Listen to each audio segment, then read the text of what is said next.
Dear student, it is the topic 4.3.5, that is metallic bond. As the name is showing, metallic, metals, it means the bond formed between the metal atoms. Bond formed between the metal atoms, that will be metallic bond.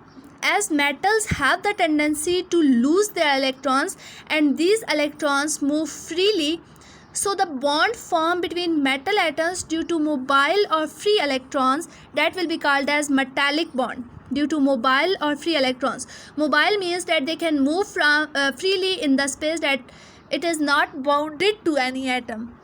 Metals have the tendency to lose electrons, as these are all the metal atoms. These are all metal atoms and they have lost their electrons. They have lost their electrons and these electrons are free to move from here to here, here to here.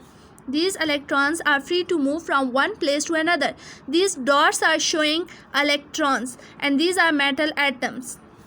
In metals, hold of nucleus over outermost electron is weak. Hold of nucleus over outermost electron is weak.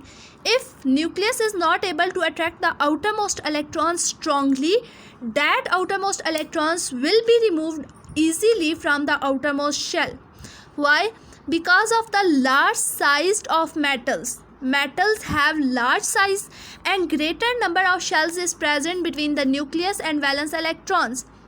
Between the nucleus and valence electrons, there are number of shells in between these in between the nucleus and valence electron, and because of large size, hold of nucleus on the outermost electron is weak and these electrons can be removed easily.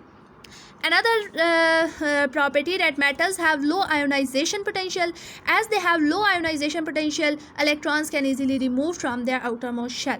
When electron is removed from the outermost shell, these loosed electron move freely in the space, that they can move from here to here, here to here, and all around the metal, all around that substance made up of the metals. So this electron is not bounded by only this metal atom. It can be bounded by this, it can be bounded by this, that it is freely to move. It is not bounded by any single atom. They belong to all the atoms of the metal. It means that this electron belongs to all the metal atoms, all the metal atoms. It does not mean that this electron belongs to this and this electrons belong to this metal atom. Every electrons belong to every atoms of metal. Nuclei appear submerged in the sea of free electrons. It is the sea, एक समंदर है electrons का, in which metal atom is submerged, आधा डूबा हुआ है. These mobile electrons are responsible for holding the atoms of the metals together, forming a metallic bond. These electrons, these mobile or free electrons, are responsible for holding these metal atoms, together, and these electrons are responsible for forming a metallic bond between the metal atoms. So metallic bond is a bond formed between the metal atoms due to mobile or free electrons.